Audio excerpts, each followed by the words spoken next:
The 1990s in Seattle. It was a time when Amazon was making its debut, when Starbucks brewed a newfound popularity, and when grunge rocked its way into the music and fashion scene. But it was also a time when law enforcement saw bank robbery after bank robbery. Any week we were going, from 3 to 6 bank robberies a day. At the center of many of those bank robberies, Scott Skurlock, who at that time was only known as Hollywood. When you talk about Hollywood the bank robber, you think about the theatrical makeup and the overlays that he put on his face, and facial hair, a wig. Michael McGann was a detective with Seattle Police Department's robbery unit during the height of Hollywood. He's very smart bank robber. This is a robbery. And come this Wednesday, you'll see Michael in the Netflix documentary How to Rob a Bank that's centered on Hollywood. Who's the vault teller? He was probably the greatest bank robber in American history, undoubtedly. He's robbed 14 banks in Seattle since June of 1992. We uncovered this chapter of Seattle history that has not been told before. Stephen Robert Morse and Seth Porges are the directors and producers behind How to Rob a Bank.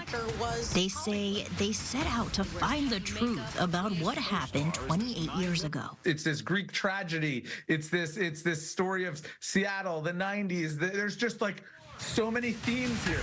He said, man, this is the easiest thing. It's like taking candy from kids. In a city known for innovation, Scott Skurlock was the ultimate innovator. Seattle is blowing up, and right in the middle of it is this guy who's just robbing bank after bank after bank, and nobody has any idea who he is. Is this guy some kind of a ghost? That is, until the night before Thanksgiving in 1996. 5:40 p.m., the alarm goes out that we had a robbery at a Seafirst Bank in Lake City, and the person was wearing theatrical makeup. It was Hollywood.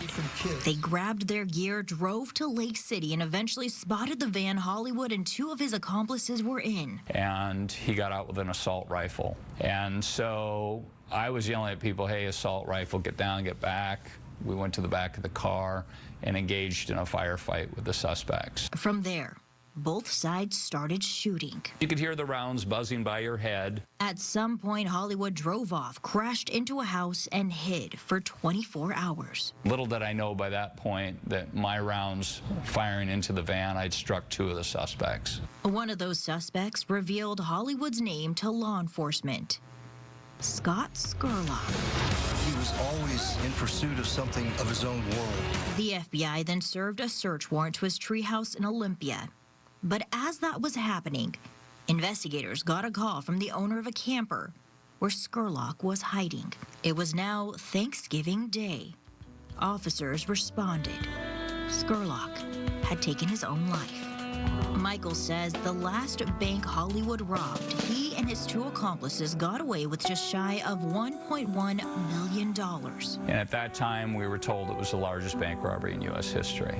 And while the public knows some of these facts, the directors behind How to Rob a Bank and those who worked the case say there are details that have been locked in a metaphorical safe until now. Seattle. It's a city that I feel like in the past 10 years has really harnessed innovation and harnessed technology, but it's also really interesting from a parallel perspective to this film because technology is ultimately what brought down our bank robber. I think the truth will finally come out about what we did to capture one of the most historic bank robberies in the history of bank robbery investigations of all time.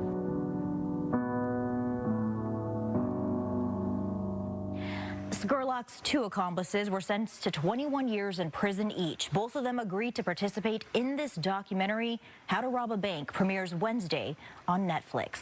Shira Matsuzawa, Fox 13 News.